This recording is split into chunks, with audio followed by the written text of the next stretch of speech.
What's up, people? This is your boy Beats Exclusives back in the Skolum. Welcome to the Industry Haus Podcast. Me, myself, and I, and my Julaman. And my equal. This man is not my equal. Grandpa. My grandpa. Charlie. I'll leave this for the other. Charlie, we're up here in the building. And today's conversation, is just literally our music consumers open-minded to artist change and what new artists bring to the market. Many a times when an artist feels like, I've done this style too many times and so I want to switch a little bit. Let's say the artist is a hip-hop artist and he decides, I've been rapping for too long. Like what we're experiencing in the industry now, the likes of Amarado. I mean, who could have thought, oh, this guy, what's his name? Paluta. Paluta with all his rap skirmishes and things will be singing now, you know? And so that brings the question where I'm asking today, that are our music consumers really open-minded to when artists wants to change and also when new artists bring new vibe to the industry? Like how welcoming are we to all this type of, development? And so that's what we're discussing today. Right. It's a good thing that this topic is up for discussion. It's a good thing. I mean, I've always looked at the industry, Ghana music industry, as one that does not really adapt to change. But I think recently I am being proved wrong. The changes that are coming in from the artists. You mentioned a few. We have Amarado as a case study here. Mm-hmm. He switched from rap. Amarado was doing Charlie rap, hardcore rap, doing rap, giddy. And then all of a sudden we heard Kwekwa Nancy and boom, it was, Amarado fans accepted Kwekwa Nancy just as they accepted his rap music. Right. Yeah, are you sure? Yeah, I mean, I think that he even gained more fans with the Kwekwa Nancy song. Because one, people have the perception that rappers cannot sing, right? They don't have the voice to sing melodies and all. Yes. So normally you would see a rapper writing verses in rap and then collaborating with someone who is a singer to be doing the choruses and all that. Right. Yeah.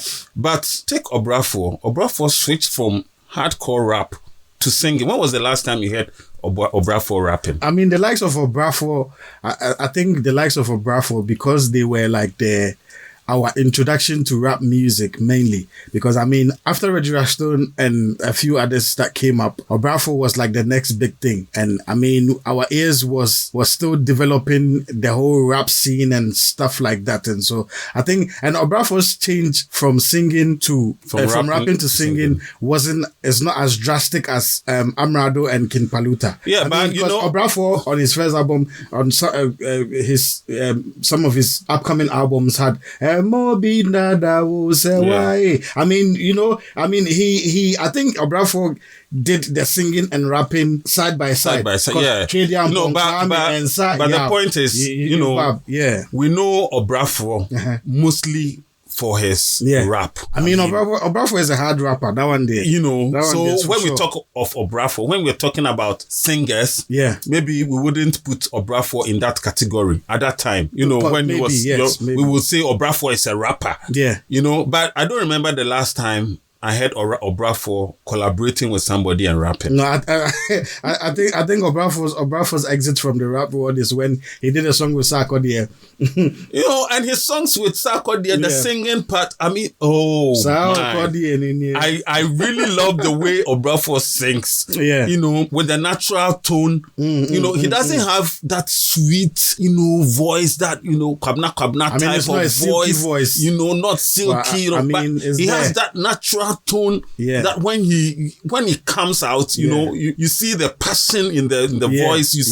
You feel it. You feel the melodies that he's singing. And I think Obrafo also has the thing for using a lot of proverbs and what we say locally in Penikasa. You get what I'm saying? And so, I mean, Obrafo is in a league of his own. Yeah. So coming back to the change thingy.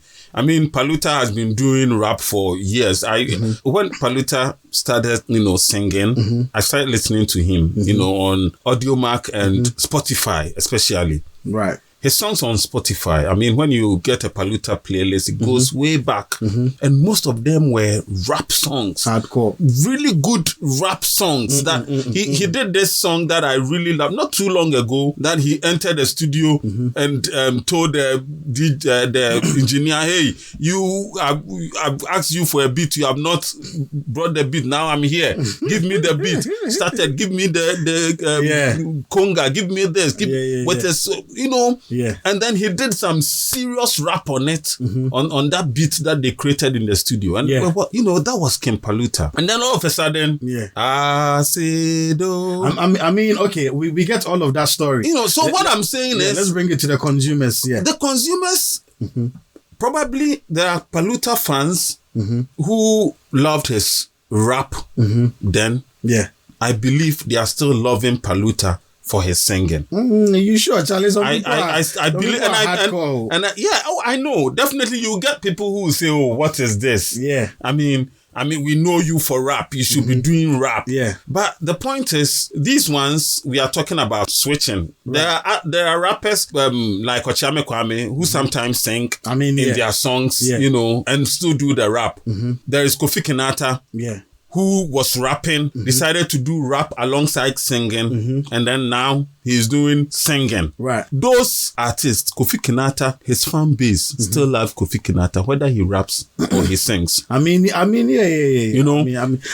think Kofi Kinata is one of the very fortunate artists that, he's very fortunate to have. The point is, Ghana, Yeah.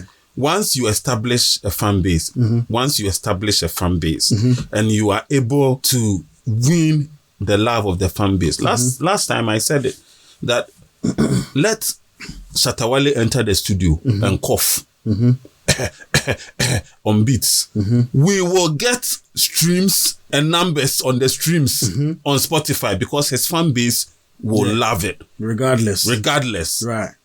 Because it's Shatawale who has done it for them. Yeah, chairman. That the point is, once you establish the fan base and you get the love of the fan base, definitely they will understand you from the angle that you are coming. Yeah. The point is, take Paluta.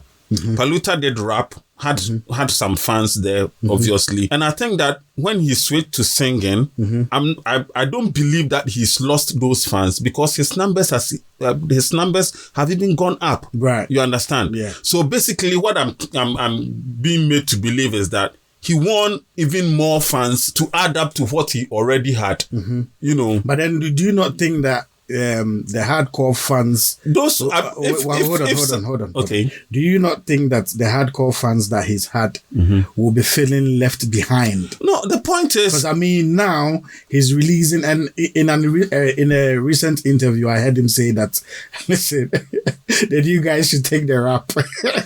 Obviously, he's found his path. I mean, music is dynamic. Right. Music is dynamic. Music is not static. You don't stay at one place. If you find out that I'm doing this, right, but it's not going as it should. Okay, let me try this. You tried it and it clicked. Bro, that is where you need to concentrate. Right. I mean, the conversation is getting interesting and I like the points that you're raising so far. And so now my question is, a little food for thought is it food for thought or food for thought? Okay. Yeah. Like these people come and crop me and go and, be doing things with me. Anyway, so food for thought. Would you blame a fan who says, listen, I know you for this style of music and this is why I became a fan of you, and now you've switched doing something totally different from what I like of you, and so I know I don't want to be part of this new you. I just want to, go and follow somebody else. I mean, what would you say to that? Because I feel like if like typical example, if now you're a fan of Nike trainers, and then because of the way that they make it, and you go to the market and Nike trainers is looking like Timberlands. I mean, somebody will gladly, smile at Nike just because the sign is there. Yeah, somebody will gladly smile at that. But at the same time, somebody will feel like, nah, if I want Timberland, I mean, I'll go to Timberland and buy Timberland. Right. I mean, I'm not gonna come to Nike shop and expect to see your trainers now looking like Timberland. I mean, where's the dynamics here? And so, I mean, what do you think about that? Yeah. I mean, your first question, the point you raised about blaming. You can't blame any fan if they decide I don't want the kind of music you are doing anymore. Right. I mean, that is not what I signed up for. Right. So there are people who basically are stuck to a certain genre that they don't want to even listen to other things, other genre of music. Yeah, you understand? Yeah, so you can't blame a fan if they take that stance, right? But the point is, I believe that Ghanaian music consumers are dynamic. I thought before you said Ghana, we are not. I don't like. Beginning. That was what I said. That I thought. Ghanaian consumers do not like change. But then I brought in the Paluta change. I brought in the Kinata change. And I'm saying that that was my thought then. But now I believe that they adapt to change because all these artists have been able to change and become successful in what they are doing. Right. If the consumers do not adapt to change, if they are not dynamic, these artists will never be successful in what they're doing. You understand what I'm saying? Yeah, that makes sense. Yeah. Yeah. So right now, that notion that the Ghanaian consumers do not adapt to change, that was my notion then. Yeah. Now I believe it's wrong. Right. Okay. So, I believe that they love one artists when they have the love for the artists, no matter what the artist does, they will love it. They'll still vibe to their songs. Yeah, because it's their artist. We said some time ago there is no bad song. I mean, there's no bad song. Yeah. It's the one it's preference. Exactly. Yeah. So you can decide that, this, because you can listen to a song. I will listen to a song and I'm like, nah, I'm not getting it. This is not for you. But somebody will listen to that same song and will be like, yo, this song, oh my God. I mean, facts. It's preference. Yeah. And you can't blame that person for, and that's why normally I don't argue about people, talking about music. Taste of music. Even voice. That guy who some time ago criticized King Paluta for his voice. Yeah. I was surprised. Yeah. That somebody could go on media space, on the social media or wherever, traditional media space, to criticize an artist. Yeah. For his voice. Yeah, but but don't you also think that I hear what you're saying, but don't you also think maybe he's one of the fans that are can't believe that Charlie you are one a rapper? How come now? Well, but he did not. So criticize him and criticize him for moving away from rap. And but you don't criticize. If you talk about the voice, then it becomes like hatred. Hate? Yes. I don't know. It becomes. I don't think he hates that song, that Paluta song that he was it Makuma? Yeah. Yeah. And anyway, that song really, the progression sounds like called Mapeo. No, I don't think it's the. I don't think it's the progression. Is the rhythm. The rhythm. Yeah, that's what I'm talking about. But the chord progression, the song, the chords in the song are. Anyway, that was just by the way. My point there is that song. I am a musician. I am a trained musician. I have studied music in the university. Right. I have a degree in music. Right. So you know how to score music. I am a trained musician. Let me put it that way. You're a composer for the choir people.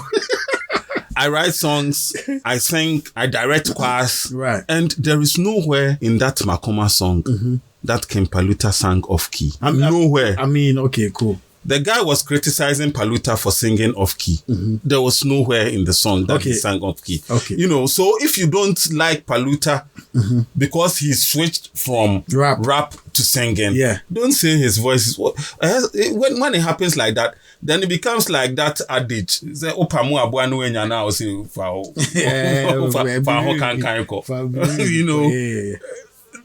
It becomes it becomes pure hate. Right. I also think sometimes if you don't like it, you don't like it, regardless of how it looks.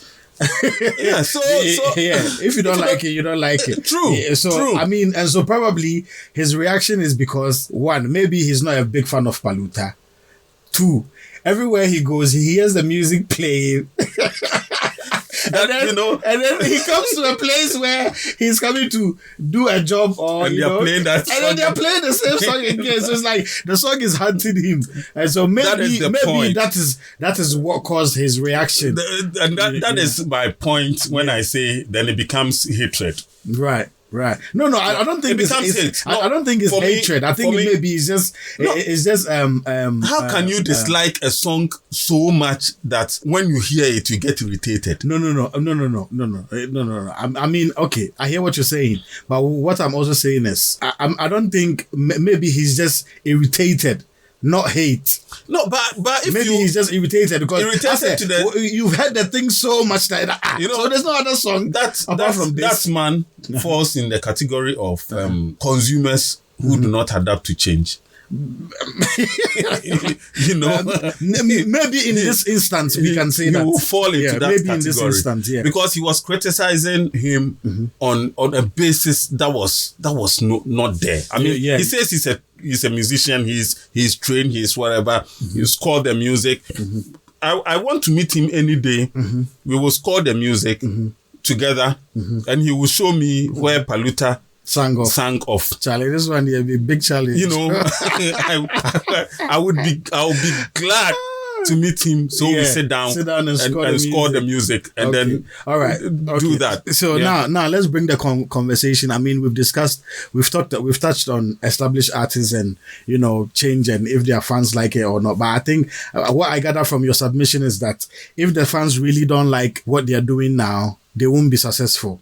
And so the fact that they've moved from one style of music to the other and still, being able to get bookings and, do shows and get stream numbers. I mean, it means they are doing something that their fans still like. Okay, so now let's bring the conversation to, are consumers really open to new artists, emerging artists coming into the industry? That is where the what are the struggles? What is it? Is it that their favorites are still they are still favoriting. Yeah, their favorites are still dropping songs that they can't get over it to the point that, I mean, accepting somebody new is going to distort the demography for them, or like, what do you think? Basically, I think that the problem with new artists is trying to prove yourself to the consumers. I'll give you a typical example. Right. Yeah. Sometime last year on TikTok, I saw Safu Newman. I added him, followed him on TikTok. He followed me back. Right. Are you trying to say you discovered him? Oh, no. Please. I did not discover. I said I saw him. I did not discover. No way. Okay, let's go. Yeah. So the point is, the point I'm trying to make is, I saw even on TikTok, he had so many songs that he had posted, but he was getting the views like we all do, 200, 300, 400, occasionally 1,000. Struggling symptoms. On TikTok. And then I heard his song, the Akokwa song. On TikTok. Yeah. That was 2020, last year, November. Is it? Yeah, around that time. Yeah, I mean, around that time. I can't really remember. That I heard the song on TikTok and I reached out to him on TikTok. He will tell you, I said, bro, I love this song. This song it's a good song. Masterpiece. It's a masterpiece. I told him on TikTok. So, he thanked me and then, we communicate once in a while. And then he started posting the song on Facebook, they were still not getting the vibe. Because one, he's a new artist. He's a new artist who had just, maybe he has been there for a while. I didn't know about him. Yeah. Just as I know, many people do not know about me as an artist. Yeah. So at that particular time that Akokwa song was released, I'm sure many people did not know about Safu Newman. Right. So one day I saw his song on Facebook and then I made a post about it. I shared the song on my Facebook wall, and then I made a post and said that if it was Kenyatta who released this song, maybe you can go on Facebook and search and post that, bring that post for viewers to Funny enough, I have a similar story to what you're saying. So if it was Kenyatta who released this song, consumers, Ghana will be crazy over this song because the lyrics are on point, the singing, the melodies, the vibe is good, but people are not accepting. How? So when I made that post, So I hear what you're saying. So in this case here, do you think that it was lack of funds?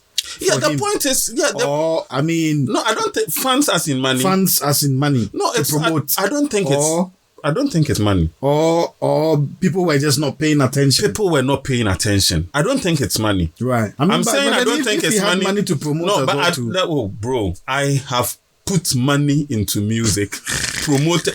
They've played it on air so many times. Too many times, and if you come back to ask you to pay more. You understand? So it's not just about the money. It's not just about the money, right? When that song, when I made that post on Facebook and other people saw it and also started sharing, all of a sudden people became aware. People became aware of the song, and then boom, it started getting the numbers. Right. Now go on his TikTok, the old songs that he had posted that people did not even know about on TikTok, they are all getting the numbers because now people are aware of Safu Newman. Yeah. Who he is and what he can do. And so, okay, so let's look at it this way. Do you think up until you get that one song that is going to break you through, you cannot really fault consumers for not paying attention? No, new artists, the struggle is, I remember 2021, was it? That I performed on the Ghana Music Awards stage. UK, Yeah. I had someone in the audience, and when I finished the performance, when I came, she was like, someone was sitting by me when you were performing. His remark was, and I was so whining or the dance on or the I was singing high life music, normal high life music. And it's not even as if they don't know high life music. Exactly. Charlie, wow. That was a comment. So this person, let the song that I'm singing, the song that I was singing on that stage, let his favorite artist sing that song. Sing the same song. He will stand up and jump. Something else. He'll be jumping to the song. So the mindset of people towards new things coming. It's not that they're already established artists. They can do anything, and their fans will hail them because they have an established family. Exactly. But the new ones that are coming, like us, like I know a lot of people who are struggling until people become aware. For example, I'm sure that if I release a song and people see, let's say, Shatawale posting that song or talking about that song, that alone can change the mindset of people. Right. Because Shatawale talked about it, or because maybe Stonebwoy talked about it, or because Sako, their favorite artist talked about the song. Right. So if their favorite artist likes the song, then it's a good song. Right. But when they hear the song on their own, it is not a good song. I also think different songs does different things to different people. You understand? And so a song you might think is your favorite, and so people should jump at it, might not. sometimes, I mean, from experience, sometimes the song you think will blow the most is the one that nobody will pay attention to. True. And I mean, True. a lot of established artists have come out to say that, listen, when I release this project or when I release this EP or album, the song I least expected everybody to say hooray to is the song everybody was saying hooray to. Yeah. And so, and I also think sometimes new artists need to understand that people are used to something already. Now, it is out of other people's fan base you're going to find your own fan base, I believe. Yeah. Because I mean, everybody has something they are listening to. And so it's not like they're making new people for you, who are coming to listen to your song. Yeah. It's the people that's there already who are going to listen to your song. True. And because they are so used to, I mean, the new people they're coming out now are babies. And babies will not listen. And babies will not listen to a full-blown song from a matured person. Yeah. They want to listen to Papa Pig and stuff.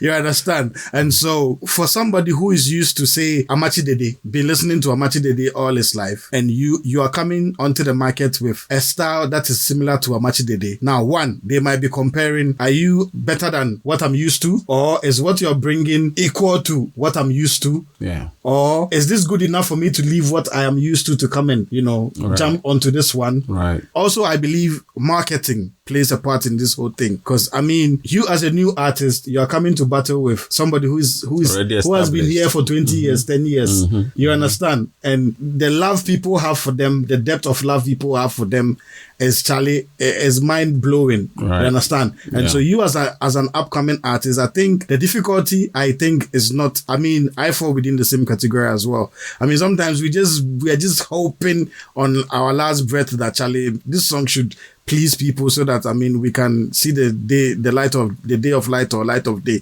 whichever. Light of day. You understand? So that so that it can boost your confidence in what you're doing. But at the same time as well, let's just understand that, listen, the same way we say Rome wasn't built in a day is the same way not everybody is going to jump at everything. Even our own family members, how many of them really and truly share the music we share with them? That's true. How many of them really play? Every human being has their preference. You get what I'm saying? Yeah. Everybody has what they like. You get what I'm saying? And also, I think we come from an industry where there's limited platforms for new emerging artists. Because I mean, all the platform, everybody wants to talk about controversies and trending stuff. The point. Let me chip in this. Okay. Yeah? I believe that there are people who can help new artists. Right. To it's like getting them a trampoline. Yeah. Stepping stone. To jump. Yeah. But those people do not. Most of them. I'm being careful, in choosing words here. Right. Most of them get, let's say, make a living with the music. Right. So obviously they would, if they want to put something into music, obviously they would want to gain something out of music. So, for example, these event organizers, these big people who organize shows, if they are organizing an event, they would want to bring somebody who has the fan base already, who can sell tickets. Exactly. They need to sell the tickets. Right. So those are the people they will consider first. And if there is time to consider others, then they may consider many more. You see, and even that many more, there are levels. I mean, yeah. You understand? Many more grid. Exactly. So the point that I was trying to make is we need to be, I'm talking to these helpers, industry helpers. Or industry platform owners. Exactly. Right. They need to be level-headed. Right. Consider whatever product is coming in. I mean, from the new artists. If they feel that these ones are really worth pushing, helping, I think that it would be best for both the industry and the artists that these people try their best to give these artists the push, the platforms to showcase that talent that they believe in. Right. It's different if you hear something and you don't like it. You don't like it. I mean, nobody can force you. But if the artist, I don't like praise singing. You don't like what? Praise singing in the sense that praise praise. Like gospel praise? No. I'm talking about generally somebody brings something and you're like, oh my God, this is, you know, fanfooling, sort of. You know, you have to be, the last time I said it, if you're a presenter and music comes to you, the music is not the kind of music you can help. It's not your cup of tea. Exactly. Let the artist know. My guy, this is not something we can deal with. Don't say, oh, Charlie, the song nice, and then when he leaves, nonsense. You want me to play this on my... I think once upon a time, an artist said they went to a very popular station in Ghana, and then because he didn't come with an envelope, as soon as he turned around, they put the back then it was CD. They put a CD in a bin, and somebody from the station told him that, Charlie, your CD was in the bin. Went in the bin. Yeah. I get what you're saying. So the point that I'm just trying to, we should be frank, we should be open, and if you want to, honest with musicians who are coming up, because you know, if a musician has been releasing songs, you know, playing shows, underground shows, let me put it that, because there are many underground musicians playing shows. You know, I mean, some are not even underground, but I mean, they are still under the carpet, you know. Another tunnel. Right. So if, because for example, let me, I will still use Paluta here. For all those years that Ken Paluta had been releasing songs, I went to Spotify, lots of songs from Ken Paluta, collaborations from Ken Paluta, you know, doing what he can in music. I am sure that there were people there who saw what he was doing and genuinely knew that Paluta would be good. Can become somebody. Paluta has the talent. Paluta has that thing in him that can shine. But they were afraid to take the risk. I like what you're saying now. So let me ask this here. Do you think that our industry dwells on hype over genuine talent? This issue. I mean, because sometimes you can tell this song that everybody is hyping, really and truly, some upcoming somewhere has a better song that is begging for a 1 minute listening ear. It's true. I mean, I have had this opinion for some time that our industry bets on hype most of the time. I made a point that get Shatawale to hype your song. And you are somebody. You fly. I mean, if not Shatawale is even too big. Get some people to make noise about the song. Charlie, this song, it could be nothing. I mean, we already said there's no bad music, you know, but it could be when you compare it to, as you said, an upcoming song, artist song, you would see that, on this level, I think the upcoming song is better.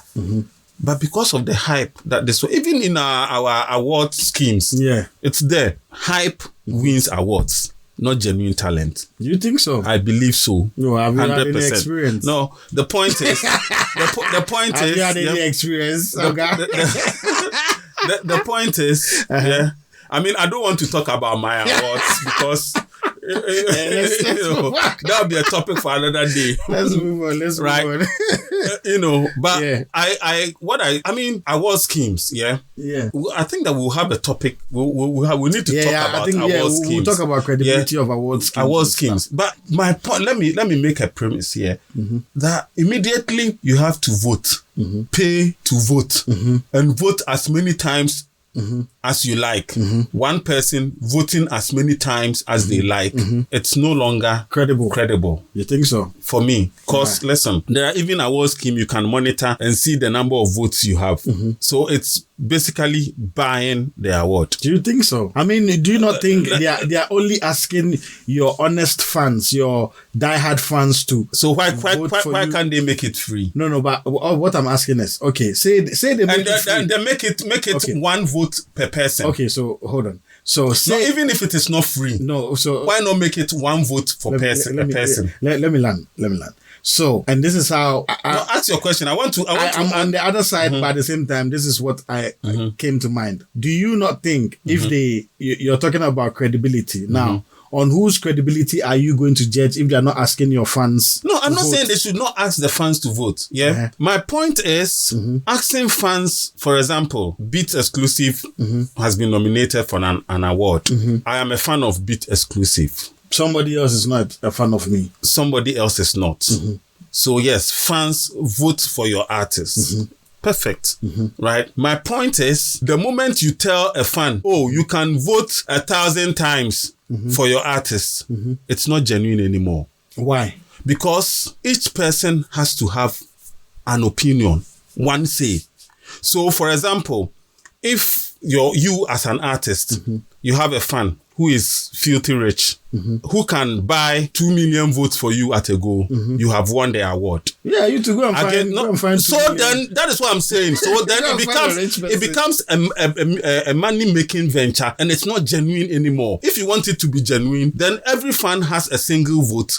So if really your song is and even these fans voting, fine, but you need to have peers like the Grammys. Yeah, Grammys. Have you ever voted for anybody in the Grammys? They vote, but their voting system is different. Peer voting. Yeah.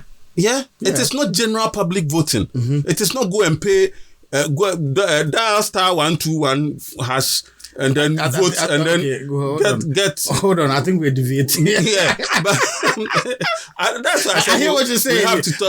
We'll talk about award scheme on a different day. I brought in awards that because of that, new artists, even though they may have genuine talents, genuine projects out there that deserve awards, they will never win the awards. Anything. Because the ones that are there, if you are fighting against the ones that are there that are already hyped, they have their fan base who will vote. When you lose an award, they will ask you, did your people vote for you? No, we're not talking about awards. No, I'm talking about the acceptance of you. I'm so linking that. Right. Okay, I get what you're saying. So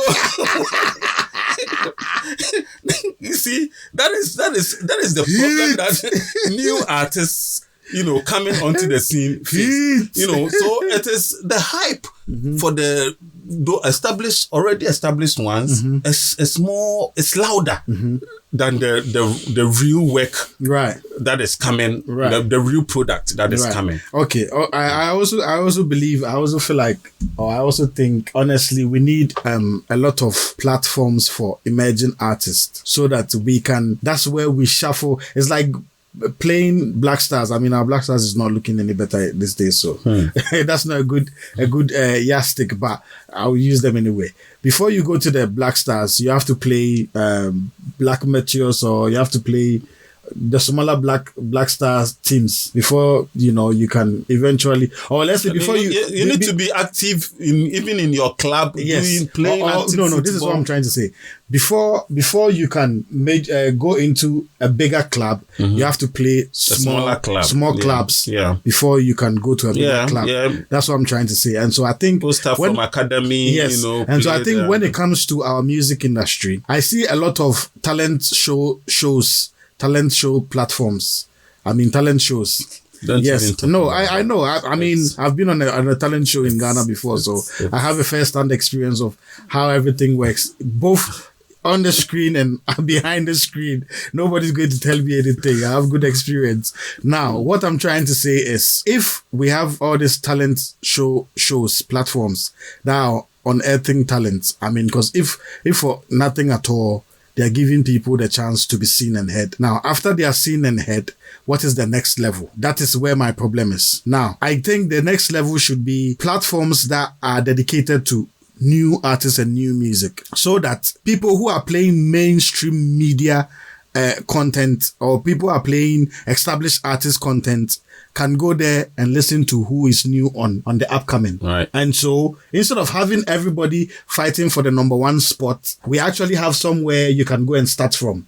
Because that is the shuffling pool. That is where the big boys will come and look at, okay, what is interesting, what is happening. You understand? Typical example for me will be Adom FM Kasahari. That is how artists used to measure their self and growth. Because, I mean, when you go on there and you battle 5 to 10 artists, Every week you have to come with a fresh rap. Right. And so you're shopping. And that's how Sarkodie is the way he is. Yeah. You understand? Right. And that is where, people went to scout for who is new in the rap scene, who is rapping than everybody. You understand? That is how, I think that is one of the ways that we can evolve, from the whole, Charlie, come and see this big man direct and pay and then get played. And then you pay and you're not happy with with all of that. And people are not seeing you. There's also the need for us to understand that people who are on mainstream media have affiliations. They've made acquaintances. They've made friends and partners with established artists and stuff like that. And to some of them, the priority lies on their friendship and established partnership with quote unquote big artists. And so sometimes it's not that they don't want to play you, but their loyalty will not allow them to play you ahead of their favorites. Yeah.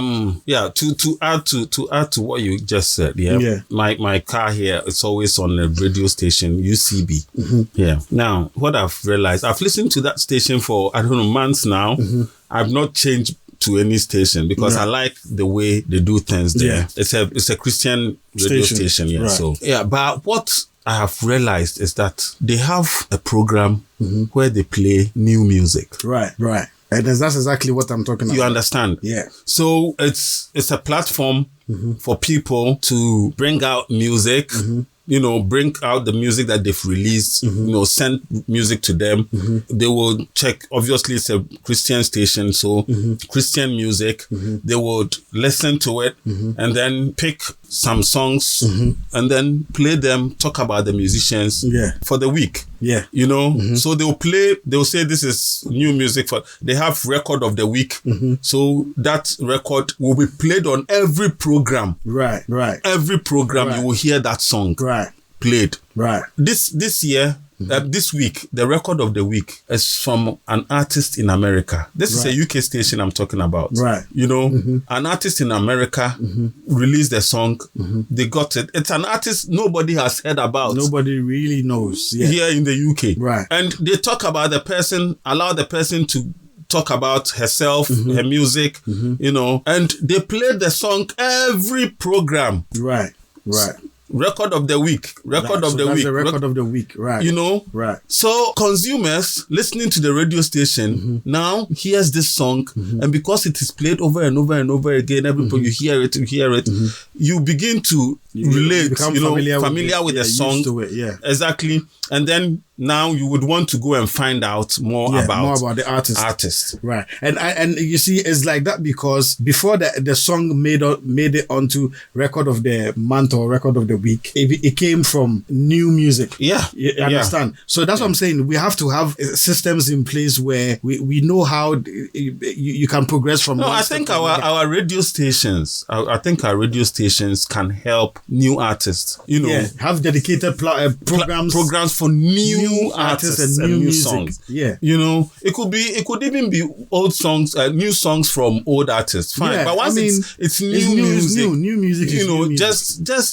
It's new music. Just one day of the week, dedicate a program, an hour. There is so much that you can play. Fine. But at least if every station is doing this, if your song is not aired on this radio station, it might make it on another platform. On something else. Yeah. Where somebody would hear your song and want to find out who is this guy. At least it would help the new art, because this is all part of adapting to the change. Right. Because if we give that platform for people to be able to listen and adapt to the songs, to accept the songs, and we would, in a way, we are giving people the chance to accept the musicians who are releasing those songs. Right.